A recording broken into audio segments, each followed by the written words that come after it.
Salut les amis. Nos amis en Occident, ils ont peur, ils tremblent. Ils disent que Poutine est en train de se préparer pour une guerre longue. Mais c'est comme s'ils ont une mémoire courte, les amis. Quand la guerre commence en Ukraine, du moins ce que les Russes appellent opération spéciale militaire, et que les Occidentaux ou les Otaniennes appellent guerre ou de l'invasion de l'Ukraine, ceux qui avaient commencé à parler d'une guerre longue pour asphyxier l'économie russe, pour affaiblir la Russie, c'était les Américains et Joe Biden en tête. Secondo, la France d'Emmanuel Macron, l'Allemagne de Olaf Scholz et de Boris Johnson. Ces gens-là ont fait un tour à Moscou et à Kiev et ont décidé de soutenir l'Ukraine de façon massive alors que l'Ukraine était en train de s'engager vers la signature d'un accord comment ils ont appelé ça? La neutralité permanente. Et ils ont conseillé l'Ukraine autrement. Parce que dans leur tête, dans leur fort intérieur, comme ce sont des empires de division, des guerres, des anciens colons, ils ont pensé que comme la Russie est immensément grande, il faut diviser ces pays, il faut balkaniser ces pays et que c'était le bon moment de le faire. C'est pour cette raison qu'ils n'ont jamais voulu que l'Ukraine respecte les accords de Minsk. Oui, ils n'ont jamais voulu. D'ailleurs, Angela Merkel elle-même, elle a dit qu'on voulait faire perdre le temps. François Hollande aussi l'a affirmé. On voulait faire perdre le temps pour armer l'Ukraine. Parce que si la guerre s'est déclenchée en 2014, la Russie devait envahir totalement l'Ukraine. Donc, ils ont fait perdre le temps. Qui, entre ces gens-là, a la bonne foi? C'est la Russie. La Russie les a donné le temps. La Russie les a laissés gérer cette histoire. Mais à la fin, la Russie a compris que ces gens-là étaient en train de se préparer pour les attaquer. Et quand l'opération commence, oh, on va faire une guerre longue, vraiment, nous allons asphyxier l'économie russe, donner le maire ou la mer, ça dépend de vous, le ministre français des Finances et de l'économie, et l'économie des finances, a dit cela. Medvedev l'avait averti. Donc, beaucoup de personnes, les analystes de plateau, des généraux de Caton, ont voulu une guerre longue pour asphyxier ou détruire l'économie russe et détruire l'État russe, affaiblir la Russie. Mais seulement mal les a pris. Ils n'ont pas eu tous les calculs, ou des bons calculs du moins, à ce qui concerne la Russie. Et boum, c'est la Russie donc maintenant qui veut une guerre longue. Et ils commencent à pleurnicher. Oh, Poutine veut une guerre longue. On prend les experts, de soi-disant journalistes russes qui sont à l'extérieur aujourd'hui, qui ont fui, qui commencent à expliquer que tant que la guerre est longue, la popularité de Poutine va s'augmenter et tout ça là, qu'il est populaire aujourd'hui grâce à la guerre. Il est venu au pouvoir, il a fait que des guerres avec la Tchétchénie, il a fait la guerre avec Tbilissi. On a cité beaucoup de guerres comme ça là. Mais seulement pour ceux qui sont calmes et lucides dans l'analyse, ils vont se rendre compte que l'OTAN, qui est une organisation dangereuse, belliqueuse et bellissime, a toujours créé des tensions partout dans le monde. Si ces gens-là étaient des gens sérieux, pourquoi ils n'ont pas accepté l'adhésion de la Russie à l'Union européenne? La Russie a voulu à un moment donné. Pourquoi ils n'ont pas voulu que la Russie entre dans l'OTAN? Parce qu'ils savent que la Russie dans l'OTAN, ça va les affaiblir. La Russie va les empêcher, ces souris-là, de passer leur temps à ronger les pieds des gens, à ronger les pays, à voler, à piller des sous-sols. Et que la Russie devrait être la plus grosse empêcheur de tourner en rond dans cette organisation. Et la puissance russe devait se voir. Donc, ils n'ont pas voulu cela. Ils ont pensé qu'ils devraient profiter de cette situation qu'a créé les Américains et l'Union européenne en Ukraine pour déstabiliser la Russie. Aujourd'hui, c'est difficile pour eux. Ils commencent à crier, gars. Ils crient fort. Non, c'est Poutine qui veut que la guerre continue. C'est Poutine. On l'a accusé d'entrer. Il avait toutes les maladies du monde. Aujourd'hui, c'est lui qui veut que la guerre continue. Lavrov l'a dit lors de l'Assemblée générale des Nations Unies, 78e, que l'Occident, c'est l'empire du mensonge. Et nous, en tant qu'Africains, avec nos propres réalités, on d'accorise, comme pour parler comme occasion, on d'accorise avec Lavrov. Les Occidentaux ont toujours menti.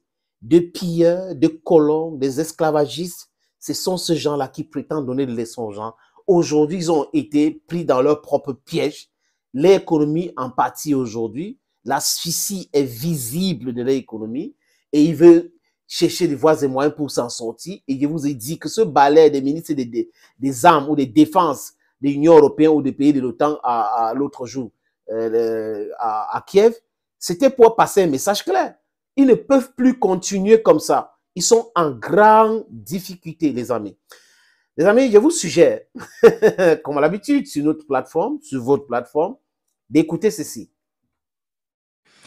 Et d'ailleurs, ici, ce qui avait été au début un revers militaire pour Vladimir Poutine était devenu un but en soi. Et si après cet échec initial, perpétuer la guerre était en fait devenu le seul moyen pour Vladimir Poutine de se maintenir au pouvoir. On en parle tout de suite avec les indispensables de Justine Fraissinet.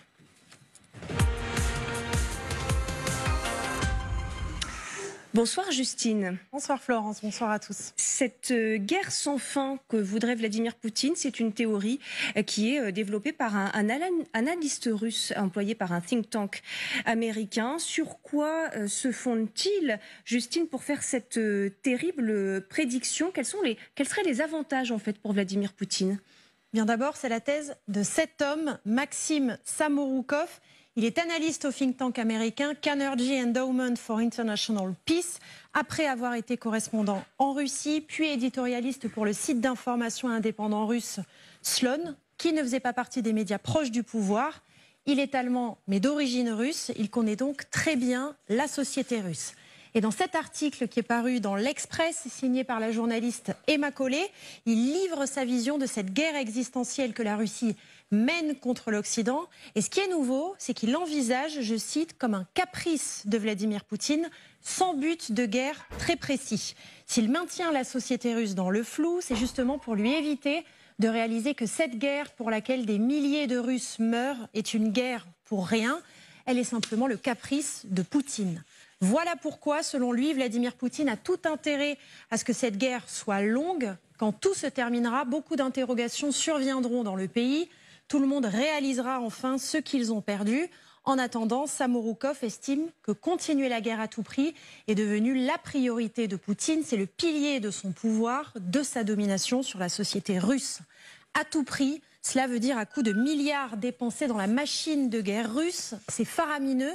Le budget de la défense russe va s'envoler de 70% l'année prochaine pour atteindre 6% du PIB russe contre 2% chez nous, 4% aux États-Unis. C'est du jamais vu depuis l'ère soviétique. La machine de guerre russe va tourner à plein. Oui, alors cette guerre pour rien, comme vous dites, on aurait pu s'attendre à ce qu'elle coûte en popularité à Vladimir Poutine avec le temps, Justine. Et en fait, paradoxalement, c'est l'inverse qui se produit. Effectivement, c'est complètement l'inverse, malgré l'échec de sa guerre éclair en Ukraine, malgré la débâcle de l'armée russe à certains moments, malgré des morts parmi les mobilisés et malgré les attaques de drones régulières sur le sol russe, la population ne lâche pas son président, elle le soutient même visiblement de plus en plus.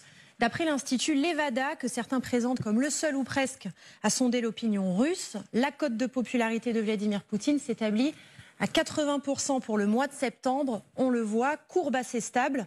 En fait, c'est simple. Depuis le début de la guerre en Ukraine, ce chiffre n'est quasiment jamais passé sous la barre des 80%.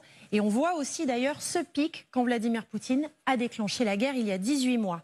Et quand on prend du recul, eh bien, on réalise que le président russe se nourrit de la guerre, celle en Ukraine et les précédentes. Écoutez Tornike Gordadze, ancien ministre géorgien de l'intégration européenne.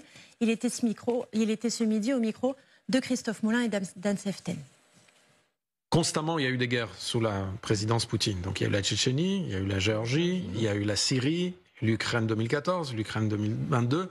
Donc c'est constamment, il a besoin de guerre pour mobiliser la société russe, avoir des ennemis extérieurs. Donc il a besoin de la guerre, mais aussi il a besoin des victoires, il n'a pas besoin de défaites. S'il perd en Ukraine, c'est vrai ce qu'il dit cet analyste. En revanche, quand on rentre dans le détail des âges, on voit que la population russe est en fait de plus en plus divisée sur la guerre en Ukraine. Pour le dire clairement, les jeunes et les plus âgés ne sont pas d'accord.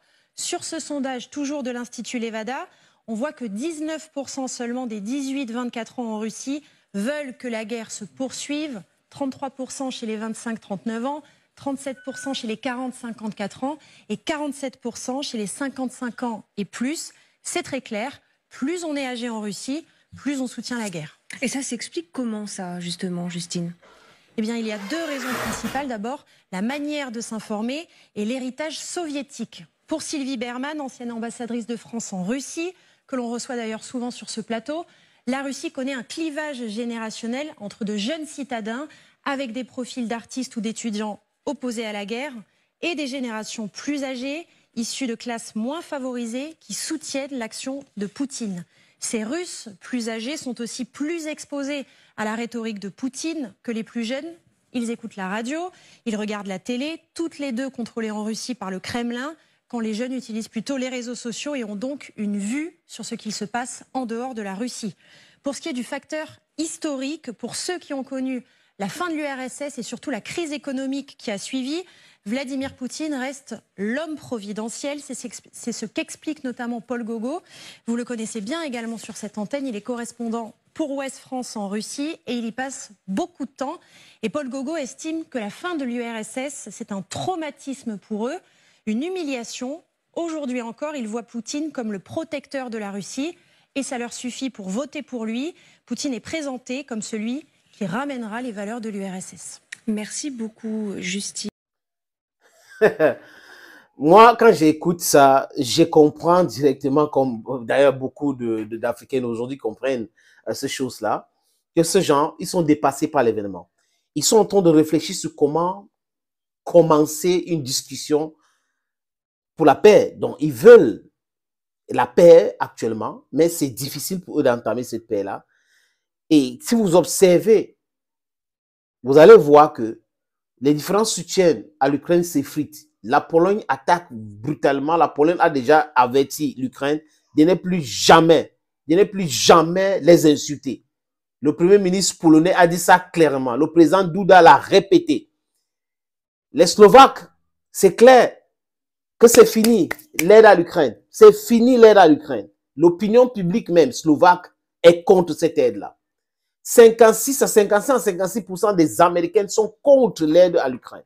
D'ailleurs, le Congrès freine le budget américain aujourd'hui à cause de l'aide à l'Ukraine. Ils ne veulent plus donner une chèque blanche ou un chèque blanc, si vous voulez bien, un chèque blanc à l'Ukraine. C'est fini cette histoire de chèque blanc qu'on donne à Zelensky. Il a fait cette vigilature dernièrement où il est allé au Canada. Il a rentré avec combien? Pas même 1 milliard. On parle de 640 millions de dollars. Donc, c'est exactement cette image-là. Et cette image fait peur aux Occidentaux. Ils voient que le Sud global n'est pas en train de les suivre dans leur soudite plan de la déstabilisation du monde entier et de la balkanisation de la Russie. Et que la Russie, comme la Russie est un dur à cuire, la Russie est devenue un morceau très difficile à croquer ou à avaler.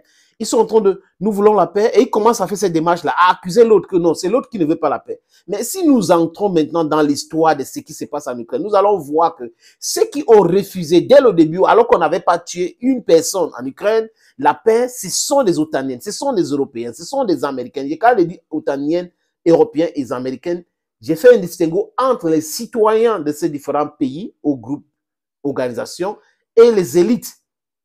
Donc, ce sont ces élites corrompues qui s'intéressent uniquement à l'argent et pas à autre chose. Ce sont des gens qui réfléchissent avec leur ventre.